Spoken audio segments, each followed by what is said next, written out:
Hello, and welcome back from spring break to BCIT's Technology Teacher Education 4010 class, where we're taking a look at doing obscure and questionable things with Arduinos. So I hope you've got your hammers out for a big day of Arduino smashing, because we're going to do some unusual and interesting things today. We are going to start out by looking at this keypad that I gave you a while back. And we're going to make it into a secret PIN number code right here. I'm going to get down here so you can hear the speaker. You can see I've got a little display right on here. And what we're going to do is we're going to use this keypad, and we're going to be able to try and guess the secret PIN, which, given the fact that I didn't hide it down here, is probably really hard to do. But let's see what happens if I say 1, 4, 2, 5. Oh, wrong again. Now I can punch in any of these numbers right here. I can even put in the letters and the symbols that you see. They're all showing up right down here. So I've got an interface coming back from the keypad onto the Arduino. And whenever I press D, I've just programmed D to be the enter key.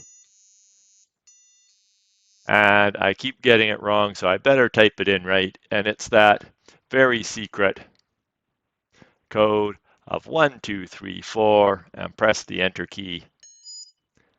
You got it. Yay. Okay, so we're going to take a look at how to hook up this keypad. And I think you probably got one at home. I handed them out a while back. But if you don't, come on in and see me. They're a relatively inexpensive device. But before I get onto that too much, I'm just going to upload a little bit of code right here and highlight the next thing I want to make sure everybody's got at home. And when that code comes in, you'll see why. That is coming out fairly bright on there. And this is a NeoPixel strip. And right now you're not seeing all the colors come through because it's really, really bright, and the camera is saying, I don't like it when you shine that in my eyeball, even with one sheet of paper over top of it. Looks really good to me. I can see that. 2 sheets of paper. Okay, now you're starting to see colors, but it's still blasting through 2 sheets of paper, that poor camera. What happens if I turn this light out? Oh, there we go. Now we've got a little bit of color coming down there. And anyways, it's quite brilliant. You can illuminate your room with it. I can probably put my face in here close to it and you can see it.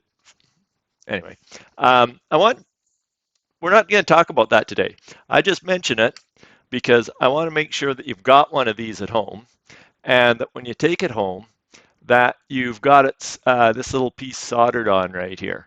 And when you solder it on, well, you can double check with me in class, but there's 2 GNDs on here for ground. How close can I hold that and still get that to focus? Not that close, apparently. Almost had it. I miss having my, there we go. So you need to connect a couple of things you need to note. So it says GND in and plus 4.7 volts.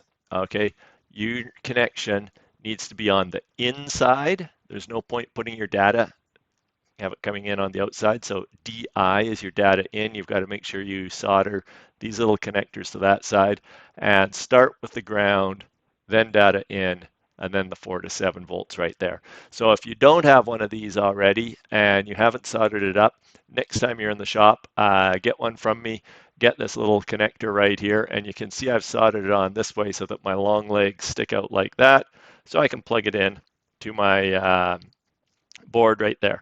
Now, when we're done working with this, I do want you to hold on to it, because a lot of the parts that we're using on in this class, we're going to use again next year. And this strip, I'm going to expect you to have kicking around next year, so don't lose it over the course of the summer, because you're going to plug it in right here onto your BoomBot board, and you're going to be able to light up some LEDs on your BoomBot board.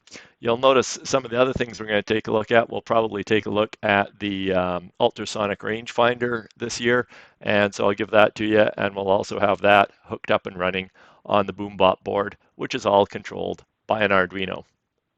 It's an upside down Arduino, but it still works like an Arduino. There's a bunch of other stuff on there too, but that's for next year. Alrighty, so let's take a look, not what we're doing next year, but what are we doing today? We are taking a look at the keypad right here. Now, before we get into talking about the keypad, I need to go over a few little concepts that are otherwise going to seem really obscure when we start talking about that. And the first one that I need to talk about is arrays.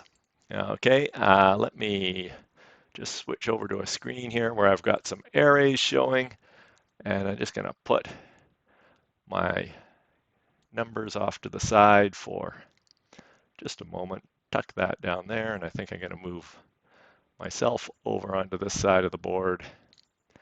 And there we go. Hi, down over here now. All right, and I've done that so that you can see the code a little bit more clearly right here.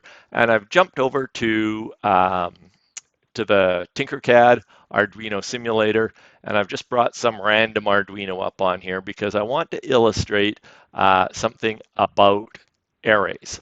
Now, arrays are, well, they're like coffee cups or the secret doors in a game show.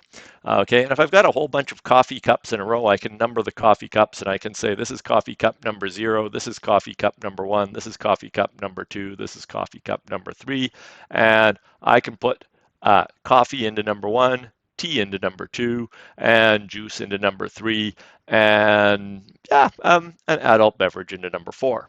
Okay, and now when somebody says, well, what would you like? You can say, oh, I want coffee cup number 3, and they pull it out and they're like, oh, I got juice. And everybody else is going like, no, I want coffee cup number 4, and you get the adult beverage because you've got something stored in tea. You've got something stored inside the coffee cup. Okay, and those coffee cups are what we call elements. And all of the elements put together are what we call an array of elements. Okay, and when we've got them all going in one row, that's a one-dimensional array. And if we've got 4 coffee cups here, and 4 coffee cups here, and 4 coffee cups here, you could say I want the coffee cups that's 3 over and 2 down. That would be a 2-dimensional array. Yes, there are 3-dimensional arrays. There's even 4-dimensional arrays, although we don't use them very much because it hurts my mind to think about them. Okay, let's take a look in here at our code right in here. And here's an example where I've used some arrays. Okay, so in our code right up here, I wanted to store the names and ages of 5 different people. Okay, and so we've got John, Sue, Mo, Pat, and Parm. Okay, and John is 3 years old, and Sue is 6 years old, Mo is 8, Pat is 28, and Parm is 7. So unusual kindergarten class. Now, Pat's running a little behind. I don't know where that comes from. Anyways, so we've got these stored in here, and a couple of things that you'll notice is that we've got brackets again, and special brackets do special things. So when we're setting up our arrays here, we have square brackets right here. Okay, and square brackets are largely associated with arrays. Okay, so the ages, and what we're telling it right here is when we're initializing this variable, we're going to have an integer type variable because those are numbers. We can use integers. We're not expecting anyone to be more than 65,000 years old.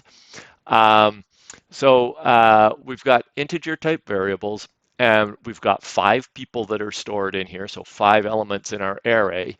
And we've got the first element is 3, second is 6, next element. And so these are put inside the squiggly brackets or the ellipses right there to hold them all together. Okay, so we've got them in there, and then we've got a string type. Well, string is actually an object. When the C language that Arduino is based upon was originally made, it was almost all focused on numbers and didn't really do a lot of character manipulation. So everything that handles character manipulation has kind of been built on top of it. And thankfully in Arduino, this string object kind of works just like a variable. So we've got this string, and the name of our variable is names because it's storing everybody's names. There's 5 elements in there. So the 5 is within those square brackets right there, and then we define our array within those squiggly brackets to have the 5 different names in there. Okay, so that's how we can define some arrays. And for what we're going to do today, that's pretty much what you need to know. We're not delving heavily into Arduino string and character management, and we're not going to go a lot into arrays. You can do really neat stuff with arrays. You can sort arrays and optimize. Arrays are really, really useful things in programming, but I just need to tell you a little bit about this because we have to use them to set up our keypad. And if I don't tell you about them right now in advance, it's just going to make a relatively simple keypad setup seem like a real pain in the butt. Okay, so we've got these things set up in our array. Now, what's really nice is that if we want to print a list of names or a list of ages, okay, what we can do now, instead of having to go through and say print number 1, print number 2, print number 3, we can run a loop. Okay, so here I've got a variable called x. We're doing a for loop. You've seen these for loops before, and the for loop lets us go through and start with one number and then increment our way up to another number. This one comes in here, it starts at 0, it goes, well, it doesn't go all the way up to 5. Okay, if we actually hit 5, we'll kick out of here because 5 is not less than 5. If I wanted it to go all the way to 5, I would have to say 5 less than or equal. So I'd have to slip an equal sign in there as well. This will go until x is equal to 4, and each time it goes around, we increase x by 1. X plus plus is the shorthand way to say x equals x plus 1. So we start off, x is equal to 0, comes in here and it runs this, and it prints array element number, and then it, well, let's just pull this up and we'll see what we got when I printed this out. There we go, right down here. So this is the results of running this. It says array element number 0 equals 3. So this number right here, the 3, is array element 0. And we can access that by saying ages, square bracket. Now here I say x, but this has a 0 in there because we started at 0. So array element number 0 equals 3. Okay, and then array element number 1 is going to be equal to 6. And array element number 2 is equal to 8. Array element 0, 1, 2, 3 is 28, and 4 is 7. Okay, and you can see that right down here in this printout of data right there, so long as I highlight it properly. Okay, so that ran through once, and that shows us how we can access data inside an array. Now this starts to come in pretty useful when we start to connect two different arrays together, okay? And so in here, we've got, I want to print out the ages of the people in my class. Okay, so John is 3 years old. So here I do this again. I do this for the number of students in my class. Okay, I've got 5 students. So if I go from 0 to 5, but don't include the 5, then I'll have 5. 0, 1, 2, 3, and 4. Still comes out to 5. Okay, do it one at a time. And so now what I do is I print out the first, the 0th element of the names array, which is John. Okay, and then is, and then I print the 0th element of the ages array, years old. And what I get coming out of there is this nicely set up statement that John is 3 years old. Okay, and then it comes back and x becomes 1 larger. So I go from 0 to 1. So now my number is going to be 6 and my name is going to be Sue. And I get Sue is 6 years old, and it comes through and it prints this out. So these are arrays, and they're very useful for a lot of different things. For instance, if I wanted to sort these numbers so that I had everybody listed in the correct order of their age, there's a whole bunch of different sorting algorithms that you can run on here that are optimized for different things. There's a whole branch of computer analysis and computer science that delves into sorting algorithms, and there's been a lot of brain power put into that over the last 40 or 50 years or so. And so anyways, we could run a sort on that, and then we'd have all these printed out in order. And this is useful if you want to keep track of your top 10 highest scores. An array is a great way to do it. You can sort them all into sequence, and you'll know which one is the third highest score and which one's the fourth. We use arrays a lot, but because we're computer users most of the time instead of computer programmers, the arrays just do their thing for us, and we don't really have to do very much for it. But because of the code that we're going to use for the keypad right here, you need to know a little bit about arrays because it uses arrays, okay? And you need to know a little bit about the strings because it uses strings. And so I just want to take a moment and point those out to you before we head on. Having done that, let's move on, okay? Now, when we go in to take a look at setting up the keypad, and let me just scroll back up to the top. I meant to have this queued up right to the top for you. Okay, if you Google how to set up a keypad, this being our keypad right here, on an Arduino, you'll come to a website called circuitbasics.com. And in fact, right up here, you can find that actual website right there, https://circuitbasics.com/how-to-set-up, lots of dashes, a keypad on an Arduino. Google will get you there quicker probably than typing it all in. And oh, look at that. It's got a password thing going on it too. Slightly different configuration on how they've got their stuff hooked up. So we do have to configure it exactly the way we want. But I really like this handout. And what you'll find is that they've actually got a whole bunch of stuff on Arduinos. Okay, so Circuit Basics is really great. If you want to find out how to do something on an Arduino, go in here and start looking around how to send tweets with an Arduino. Yes, I've actually had a friend who made it so that his refrigerator would send out a Twitter tweet every time the fridge door was opened. And I've actually got a sensor in my fridge that allows me to monitor the temperature of my beer fridge in real time from anywhere on the planet, all using Arduino or Arduino-like technology. Anyway, we may get there at some point, but probably not in this course, not at 2 hours a week. So here we have an Arduino. We've got a display, we've got a keypad. We know a little bit about the display. We're interested in learning more about the keypad. So the first thing you can see is that there's a couple common configurations of keypad. There's the 3x4 keypad and the 4x4 keypad. And if you look at some common consumer devices that you use, like go take a look at your microwave the next time you're using it, and I bet you've got a 4x4 keypad on the front of your microwave. There's probably a couple other keypads, and these buttons might not say A, B, C, and D. They might say plus 30 seconds or something, but I bet you've got a 4x4 touch keypad on the front of your microwave.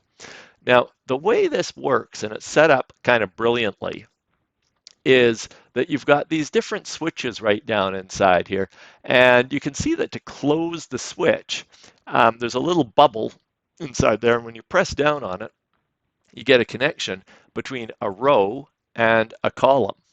So even though there's 16 pins on here, because they're actually organized in an array of 4 rows by 4 columns, okay, you only need 8 pins going down to your board to be able to go through and scan each of them. And this is described in here a little bit more on how it's all hooked up. So the actual electronics going on here is a pretty clever way of how to get those switches in and all hooked up together. Now, this talks about how your Arduino actually goes through and makes this all work. And it's got a really neat combination of going through and scanning and turning on some of the rows and checking to see if any of the, or turning on some of the columns and checking to see if any of the rows go high, because if they do, that means that electricity is coming from one of the rows to that column, and then it figures out which column and which row are doing that. Okay, so you can go through here and you can take a little bit more of a look at this and see how it all works. It's got some examples of how to figure it out. It even talks about how you can go in and start figuring out the keypad on there. Now, when you come down to the code section of it, okay, this is where we're going to jump in. We're going to skip over all that really interesting stuff. I suggest you take a moment to read it, but it's well written on there. You don't need me to read that out to you, but I can give you a little bit of help of understanding what's going to go on with some of the code.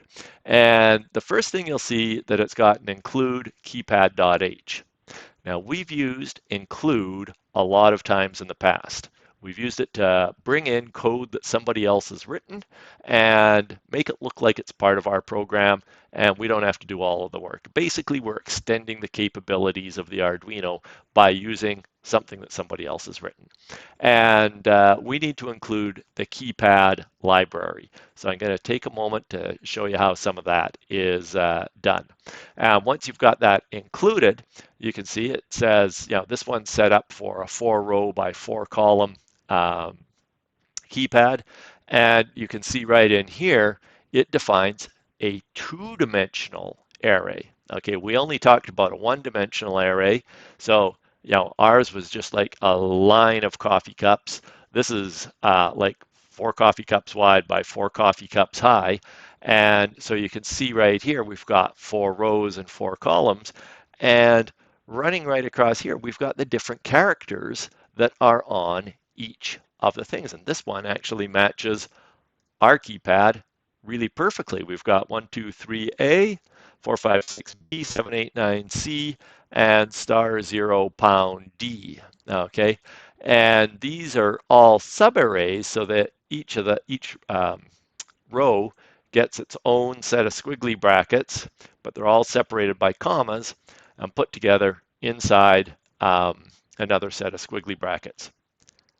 You don't need to worry about that for right now. It's all going to be there when we take a look at the example. But if you're setting something up on your own at some point in the future, it is really picky about the formatting on that. But you knew that already. The Arduino, well, all programming languages are pretty picky. All right, and right here, this defines how it's going to be hooked up to your board, okay? So these are the pins that are being used. All right, then we define it and we set it up. We'll take a look at that on our code as we get going in a moment. Okay, and then this runs, and this shows you what the default code will do. It'll just print stuff out. We're gonna go a little bit further on top of that. Now it talks about connecting the LCD. Your LCD is already connected, so you're a few steps ahead of the game. And here it talks about using a password. Ours just makes a couple of tones. They actually hook theirs up to a relay. So if you think about your car, okay, what are we talking about? A relay here. In your car, you've got, well, your starter relay is a big one because you've got a big honking starter motor that you can fire up by turning a tiny little key switch a little bit. Well, the electricity for that starter motor doesn't go through your key switch. Okay, you get a tiny little bit of electricity going through that key switch, and that goes out and activates a magnet that moves a big honking switch down in your starter relay, and that's what a relay is. It slams a big piece of steel around inside a magnetic field, and that throws a bigger switch that allows the starter motor to start up. So by activating a relay, you could make that relay into a lock. So if you're building a jewelry box or something like that and you wanted it to stay locked, you could make it so someone had to enter a secret code, and then the Arduino would power up the relay and it would go click and it would allow the box to open. You can do it with a servo motor or something like that. We'll take a look at different options later on. So anyways, it's got example code down here and it goes through. There's a relay and does all sorts of neat things for you. We're not necessarily going to go that far, but it's nice to know that Circuit Basics is here and they're one source of information about the Arduino that I find is really well written and that you can trust and you go to for a bit more advice. So I like Circuit Basics. Okay, let's see. I'm just going to close this off for a moment right here and take a look at some Arduino code. Okay, now before I go over to the Arduino code, this was the strand test that I used for the NeoPixel.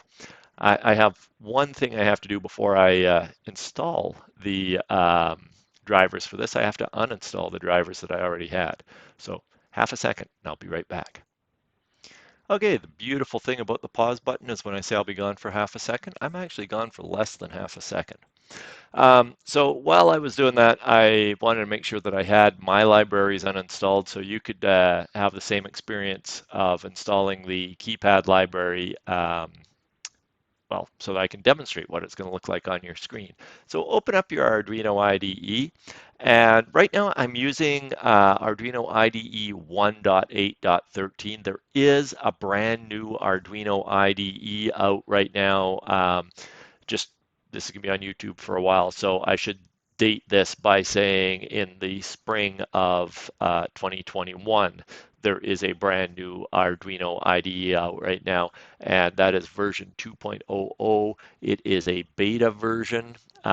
It's got a lot of neat new features, and it's pretty good. And if you want to experiment with it, feel free to go ahead to the Arduino download website, and you can download it, and you can use them both simultaneously and go back and forth. It's got code completion and a bunch of new features. Anyway, here we are. You've got your Arduino IDE open, and before we start writing any fancy programs, we want to make sure that we've got the keypad working right. The trick to keeping programming, you know, minimally obnoxiously annoying. Um, this comes from a guy who loves programming. Yeah. Um, the trick to keeping it possible is to break it down into little chunks. You really have to minimize and compartmentalize and test one minute thing at a time. So we're going to test this and get it working using sample code before we go on and do anything else. Now, when you read the circuit basic stuff, you could see that they were using a keypad library. So we need to get the keypad library. And we've done this for one or two other things. We're going to have to do it also for these blingy, flashy NeoPixels that we've got going on. So you can come in here and under Tools, you go Manage Libraries, and your library manager is going to pop up in the middle of your screen right here. And there's a search button at the top of your library manager, and the library we're looking for is called Keypad. So just go ahead and type that in, and this is something nice. A couple versions of the Arduino IDE ago, this used to be a little bit of a pain. Now, one of the things that is a challenge is that different people have written different libraries, each with slightly different user interfaces and slightly different extensions. So you want to make sure that the library that you're getting is the same one that you used in the reference. Okay, and the Adafruit ones, generally Adafruit makes really good stuff. Adafruit is a vendor of Arduino friendly electronics. So they make pretty good stuff. But the one that was in our example, you've got to scroll down quite a bit on here. And it is the keypad. And the reason we know it's that one is because they referred to it being written by Mark Stanley and Alexander Brevig. Okay. And this is the one that I tested with. I know it works. So we're going to click on that. And you can see right here, there's an install button waiting right here. So if you click on install, that will automatically go out and download all of those files and put them into a folder called the libraries folder on your computer. So it's sitting there waiting for you to use.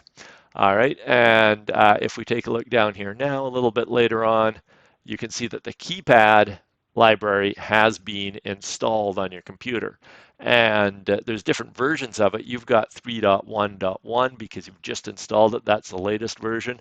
But if for some reason you needed the older version is right here too. Okay, so that's great. We've got the keypad library installed. Now, the great thing about installing a library is not only does it come with all of the extension files that you need to be able to make the device do what you want it to do on your computer, okay, it usually comes with some example files as well. So if you come in here and take a look under examples now, you can see I've downloaded a lot of libraries. It goes right off my screen. But if you come in right here and somewhere on here, keep coming down here. Now on my screen, it's all the way down here, okay? But on your screen, it's going to be somewhere else. And let's just go in, and quite often if something's got hello in the name, it's like hello world. It's the easiest way to get started on something. The custom keypad works, the hello keypad works. I use the hello keypad as my starting point. So you should be able to click on that, and a file should open up like this. And here's your hello keypad program. So once you install the library, that should be on your computer waiting for you. You don't have to do too much else. Now, this is why it was important for us to take a little bit of a look at what those arrays are, okay, because we do have to manipulate them a little bit.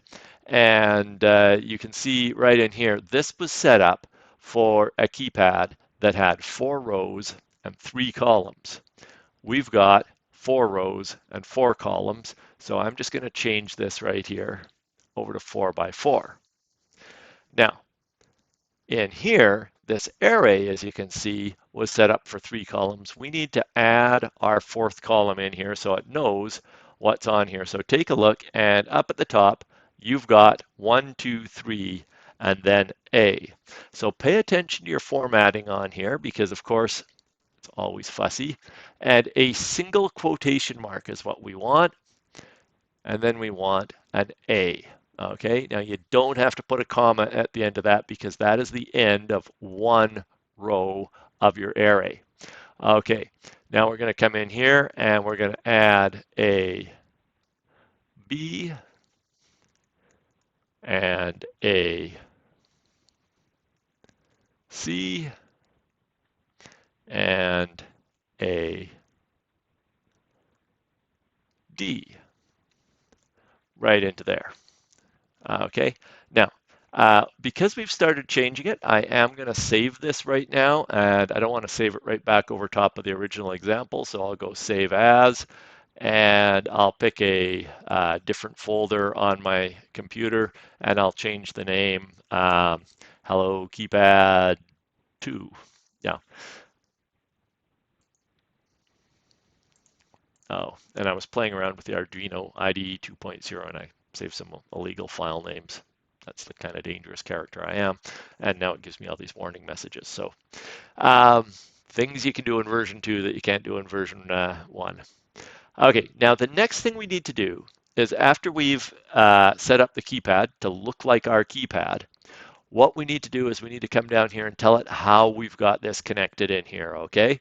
So what we've got hooked up on my board right in here, and you can see it maybe a little more clearly because I did the exact same thing on right here, okay?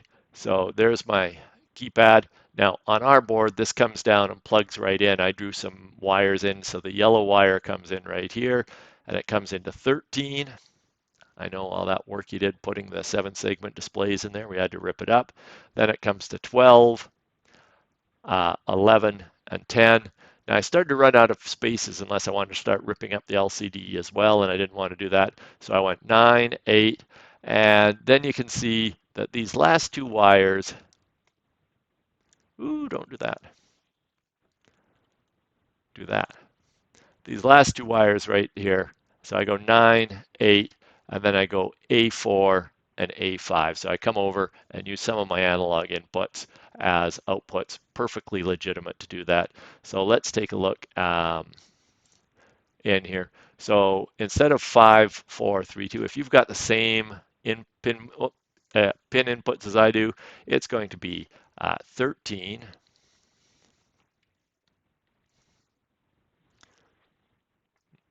12, 11, and 10 right down there, and then 9, 8, A4, and then we have to add one more, so put a comma in there to make sure it works out, and A5. Okay, so that should tell it exactly how I've got these wires in here hooking the Arduino up to this display. There's nothing that says I've got it hooked up perfectly the right way. Somebody else could have it hooked up a different way and it would work great. Just this happens to work with the way we've already got our LCD hooked up in here. Okay, so now we've got this all set up and running right in here. This is a little bit of an example in here. And so we've modified it to match our display. We've modified it to match how we're hooked up. We should be able to take this now and just run that code. So I'm going to upload that to the Arduino. It doesn't have any secret PIN functions or anything in it right now. It uploads. And you'll notice that all this is doing right now is it's got serial print line. So if you want to see what it's doing, you're going to have to come in here and you're going to have to open your serial monitor. Okay, and there's our serial monitor sitting right there. And now when you're running this code, if it's all set up and working, then you should be able to come in here and press 1, 2, 3. Why am I getting A when I should be getting 3? 1, 2, 3.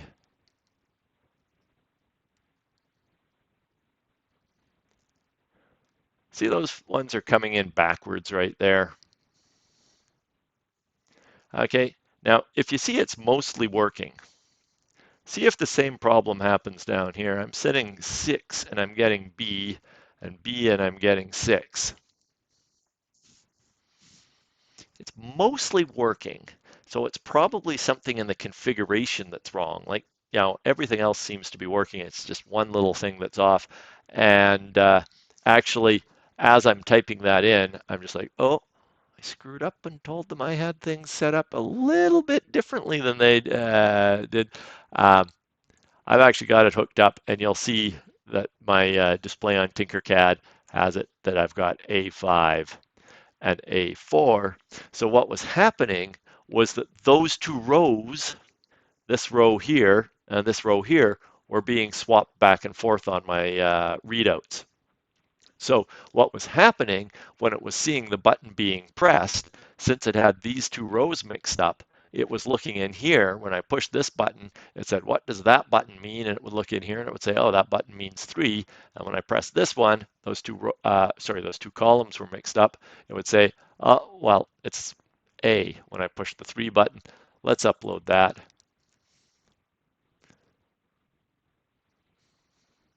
And this is why I like to stop and test right at the beginning.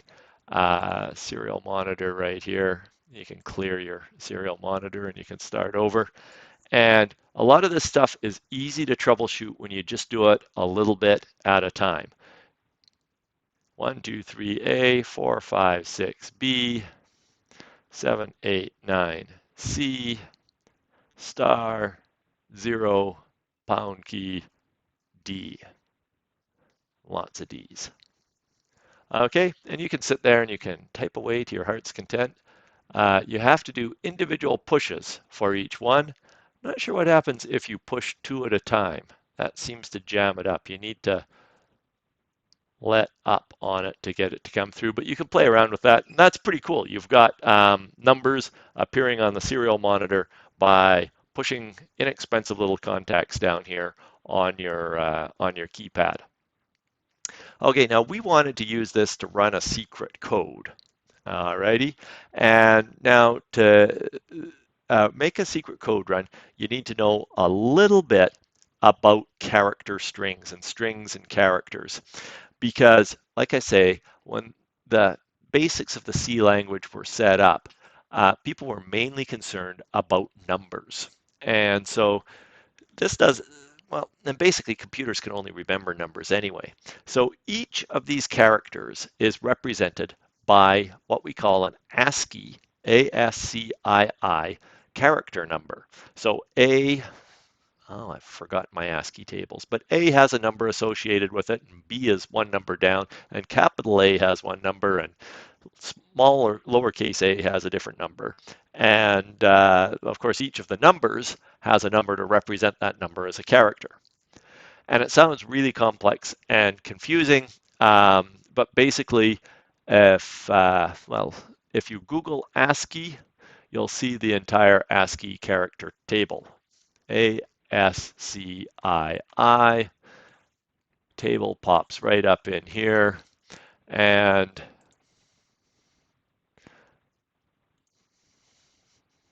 anyways, there's lots of ASCII tables out there, and you can go through and take a look. And so there's also control characters in here. So for instance, these were all used on early teletype machines to indicate that, ring the bell. Actually, on some early computers, if you told it to print character number 7, it would actually make a little bell go beep, because that was how you would make a teletypewriter go beep back when ASCII was being developed. Some of this stuff goes back a few decades. Anyway, take a look in here. Our numbers start at decimal character number 48. Oh, there it is. It's all in Wikipedia. Um, if it's on Wikipedia, you've got all the information you need. You don't need to know that much about it. You just need to know that numbers are represented differently from characters, and we have to treat the two of them a little bit separately. And when the characters were represented differently, they had to give them a variable type name, and that name ended up being string. And so we're going to put two different character strings in here as variables that we can use. Technically, object is probably the better word, but with a capital S, string, you'll see that the word changes color. It's the same as our other variable types when we put it in there. Okay, I'm going to have string, and I'm going to name it secret code, and I'm going to say that it is equal to quotes 1, 2, 3, 4. Okay, you can make that whatever secret code you want. You can use more than 4 numbers as well.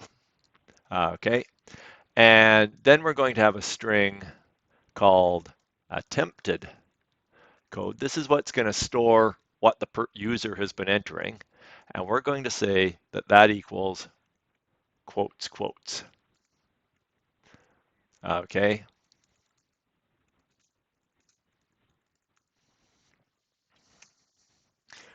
Okay, so now we've got the goal, and then we've got the thing that the person's entered. So we'll be able to compare those two and see if they're the same.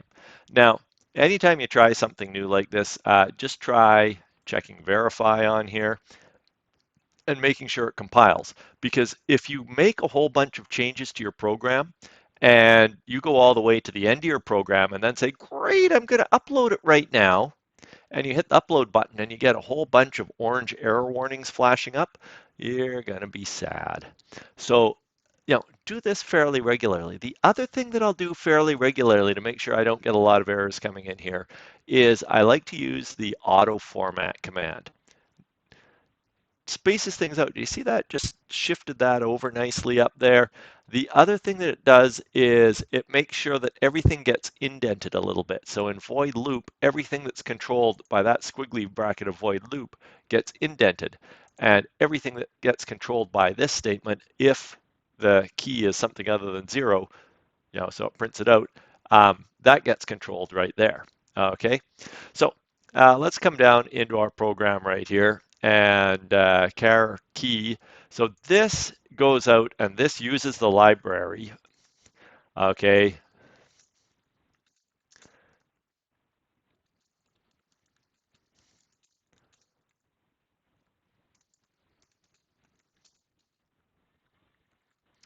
Okay. And it brings that character back and it stores it in a variable called key. Okay. And down here it says if a key has been pressed, then print whatever that key was. Now, what we want to do is we want to add this to our attempted code. So each time you press a key, okay, that's going to add to your attempted code. And that's going to make your attempted code get a little bit bigger. Now, It's important to be able to break everything down in what you're doing into tiny little segments and test each segment as you go along. So one of the things that I find really handy for doing that is to sit down and write things out either in plain English in what we call pseudocode or as a flow chart. And I'm just going to put this down over here, move that out of the way, and share my flow chart with you here. And let's just make this go a little bit bigger. Oops, don't move that.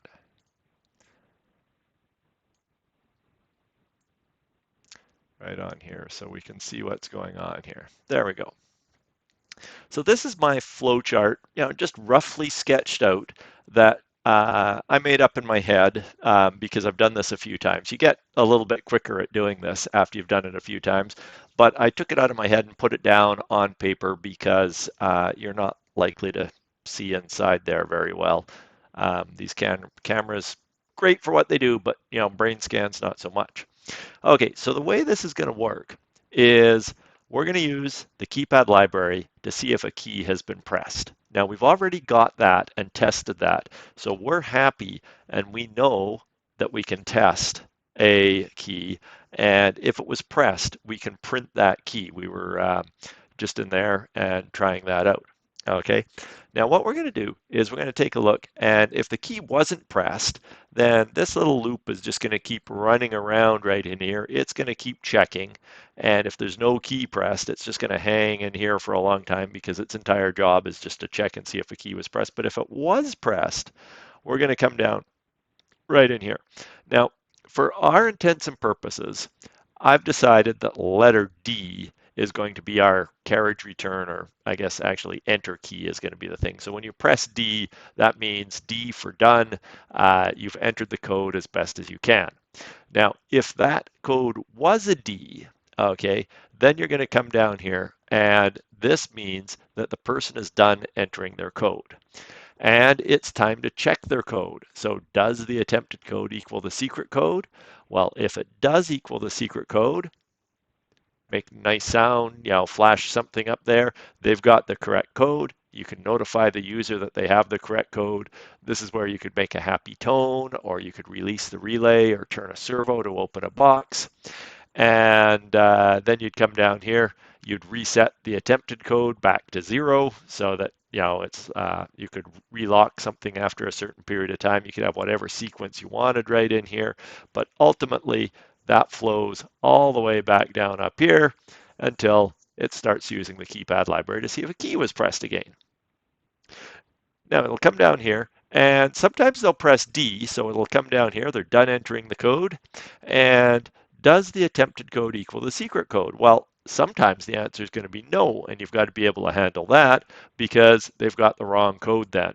And if they've got the wrong code, then you have to notify the user and reset the attempted code so they can start all over again from scratch. And you come down here and you wait for a key to be entered. Now, if it wasn't a D, then they're not done yet. So they want you to add that character onto the attempted code. So you'll add the new character, and then you'll print the new attempted code. Now, on our more secure PIN systems, they just print a little asterisk star so nobody looking over your shoulder can see the secret code. If you want to get a little more secure, you can do that. We're actually going to print this because we're trying to troubleshoot this and make sure it's all working. But having a little flowchart and sitting down and writing out in a way that you can think about what you want the code to do is a really, really important part of programming. In fact, this is the most important part of the programming. The rest is just getting the syntax right. That might be the most frustrating part right now, but as you start to get better at the syntax, that's just a matter of time. As you start to get better at this is a matter of creativity, okay?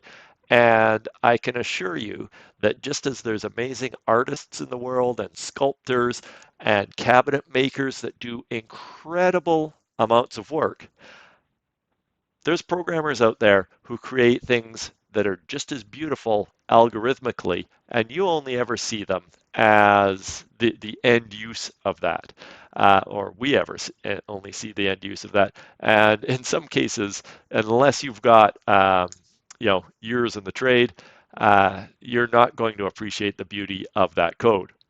Code we're writing today, not particularly beautiful, but it might be effective. All right, so here we go. We've got this down here and running, and we're getting data being displayed on the serial monitor when we push that keypad. I think we tested that out. We ran the serial monitor, and there we go. We had all those numbers coming in right there. Okay, so now we've added this string right in here of the secret code. Easier to see if I put this window back down.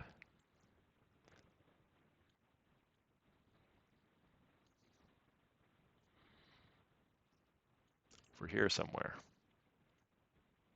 There we go. Okay, so we've added the secret code in here, and our string of the attempted code, we've got something to keep track of what the user is entering.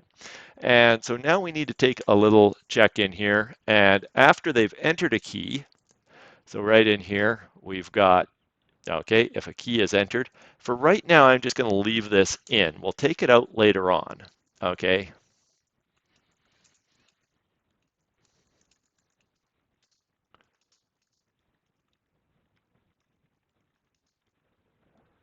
Okay, and now I'm going to have a statement in here, and our first test that comes up in here was, once that's entered, we need to ask, was it a D? Okay, so we can say if key is equal, because we're asking a question right in here, and remember to put this in round brackets, and we need to do this test in comparison with only one quotation mark. Okay, now this is because we're taking a look at a character type variable, as opposed to up here we use the double quotation marks because we're looking at a string type object. So tiny little definitions, they're related to each other, but if you run into some type of mismatch, watch for the single quote versus the double quote. Okay, so if the key is equal to D, then we want to have a whole bunch of different things happen. So I open a squiggly bracket right there. Okay, now anything in between this opening squiggly and this closing squiggly are going to be controlled by D. Okay, so now what we're just going to put in here is we're just going to do a little test to make sure that our test is working okay, because you like to do it one little step at a time. And what we're going to print is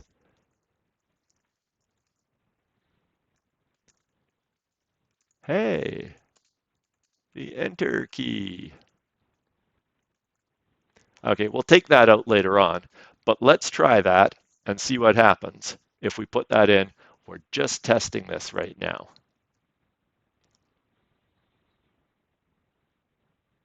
Goes up onto the computer, done uploading, duals, serial monitor. Okay, we're watching right on there, and let's come on here. There's 1, 2, 3, 4, 5.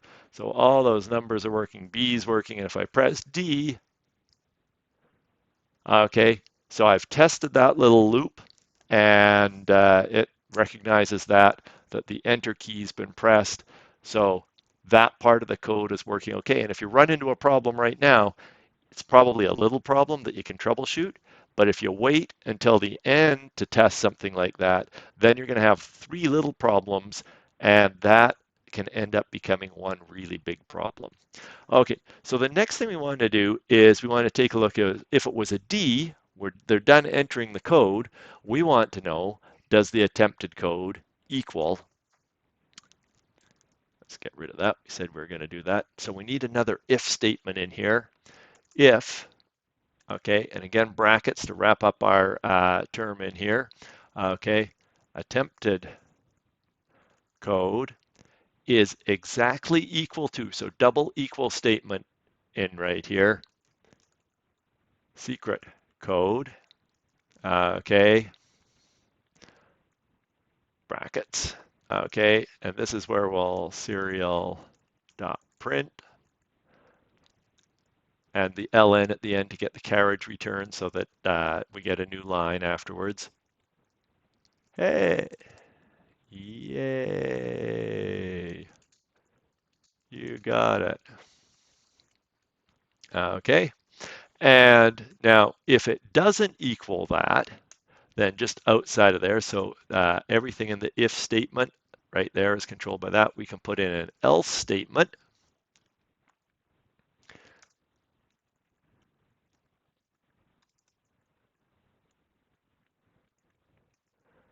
So sad. Wrong again.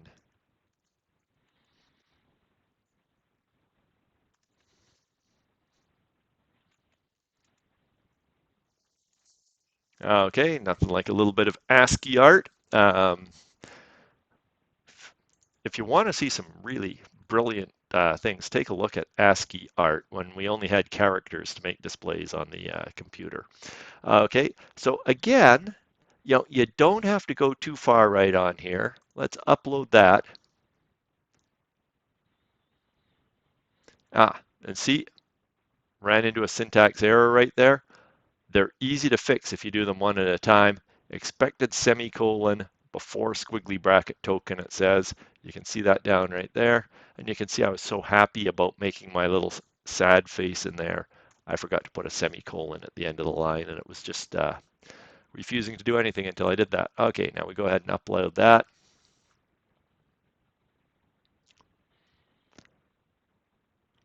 Okay, and we can test that. Tools, serial monitor, and 1, 2, 3, A, B, C, D, so sad, wrong again. Well, of course it's wrong again because I'm not doing anything to change the attempted code. I'm missing this entire section of the code. But I've got that part working okay, and I'm testing it one step at a time. I'm not trying to build an entire program at once and then expect it to all work. All right, so let's come in here. Now we said if the key was equal to D, we want to do these things in right here, okay? And so this covers this side of the flowchart, the yes, if it was equal to D right in here. So we want the no. Now, the easiest way to get that was, since it's a yes or no answer, we've got an if statement in right here. We can use an else to come down on this side. So we asked the question if key was equal to D. Now let me just do an auto format in here. Okay, spaces things out right there. And now right at this line on the if, okay, you can see that matches up with that squiggly bracket right there. See that little highlight that appears right in there? Is my mouse showing up on the display? Doesn't look like it is actually. Oh, that's too bad.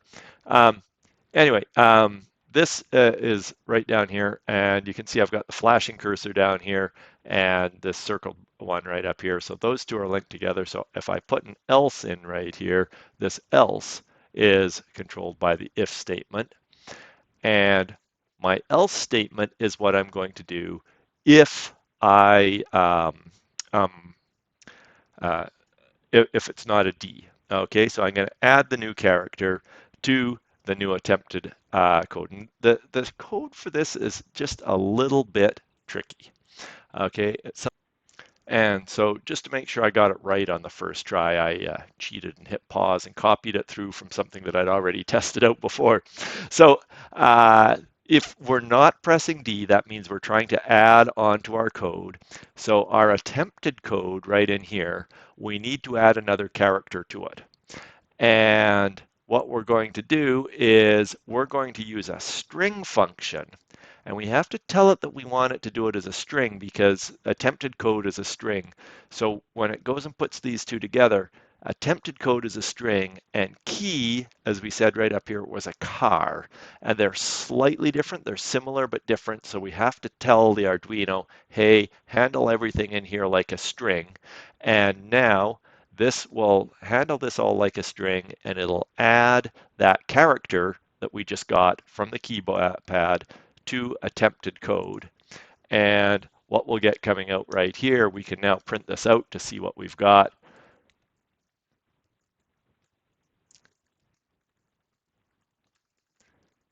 Okay, and notice no brackets around there because this is a variable that we're printing out. If you put brackets around it, if we put, or sorry, not brackets.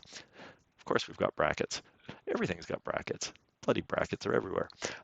If we had quotation marks around attempted code, okay, then what we do is it would just print out the word attempted code. Because we don't have the quotation marks, it goes out and it finds out what values are stored, what variable is stored in there, and it prints the value of that variable. Okay, so now we should be able to upload that and run it.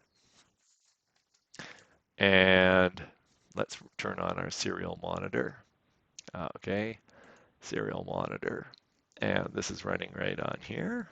And okay, now you can see every time I hit a 5, that number goes up a little bit. And if I hit D, it says so sad, wrong again.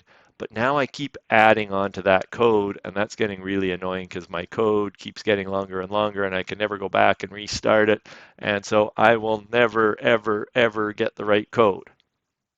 So we missed a couple of things from our flow chart. And you'll recall right down at the flow chart, we said when D had been pressed, whether we got it right or whether we got it wrong, we had to reset the attempted code in here. Okay, so let's just close this off for a moment, and you can see that our attempted code keeps getting longer and longer. What we need to do, we forgot to do the first time out, is we need to come in here and tell it to reset the attempted code. So we say attempted code right in here after the error message equals double quotes. Okay.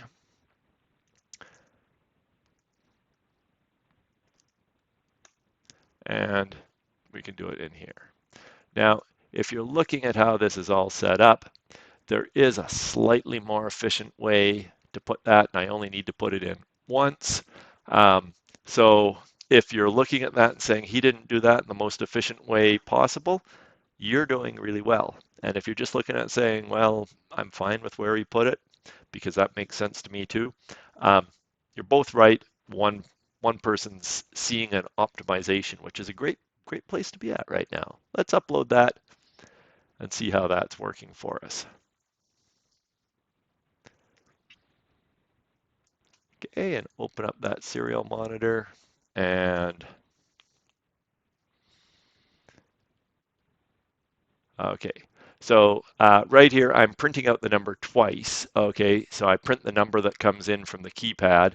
So I put 2254 in there. I press D, so sad, wrong again. Now, if I did that right, when I start with the code, there I go. I've got 1249, wrong again.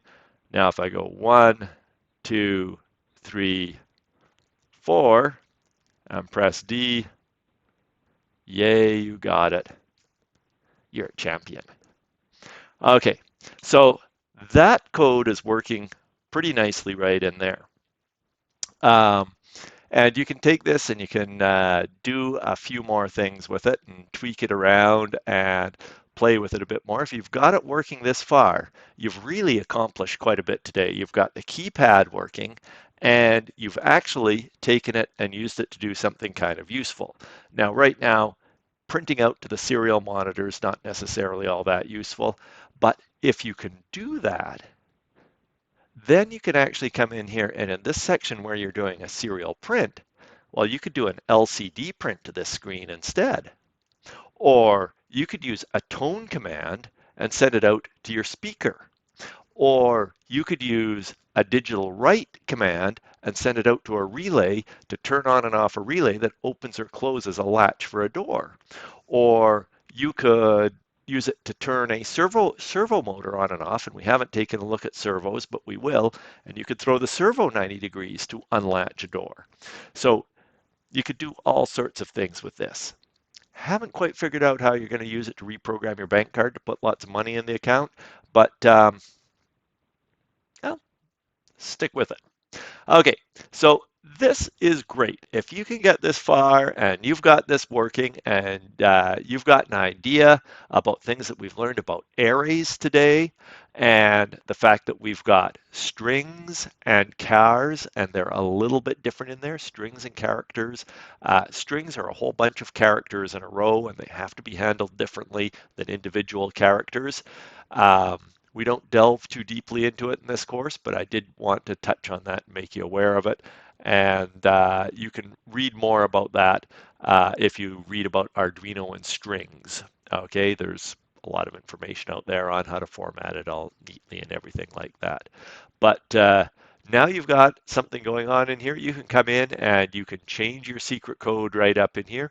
You might come up with a way where after you've entered the correct code, you can come in there and enter a new secret code, and then you could leave it for somebody else to figure out what the new secret code is. All sorts of neat stuff that you can do right in here with that, but you can definitely use something like this, stick it on the outside of a project as a tiny little electronic lock. Just hope your batteries don't die while you're running it. Now, I went through on mine and I tweaked it up a little bit and I put this code up onto here and you can see that I've got some tone commands in there and you know a few different things. I've got my LCD running, so you'd have to include your liquid crystal library and define it properly. And that's done uploading right in here right now. I've got the same secret code on here. And now if I go 1, 2, 3, 5 and press D, I get that lovely tone telling me I'm wrong. But if I go 1, 2, 3, 4, oh, I missed the 3. It's all displaying right down here, and I wasn't paying attention to what I was doing. 1, 2, 3, 4 displays right down here, and D, I got it. I get a happy tone. Okay, um, and you can enter big code numbers in there and get it wrong in all sorts of ways. So if you're looking at that and you're saying, well, that was pretty easy, um, get the LCD integrated because now if you've got some fancy little project, you can have your uh, little touchpad on there and you can have your LCD display mounted on there and your speaker in there and somebody can be tapping to try and get in there and see what happens. If you think the idea of secret codes is kind of neat, um, Google Arduino secret not gumball machine. I had a couple of students build the secret not gumball machine, and it actually involves very little programming and a very cool gumball machine. Alrighty, I'm going to upload this now, and I hope you find that interesting and are thinking of some kind of cool applications you might be able to use for that in future projects, and also have an appreciation for how these tiny little keypads that show up in so many different things that we see actually work.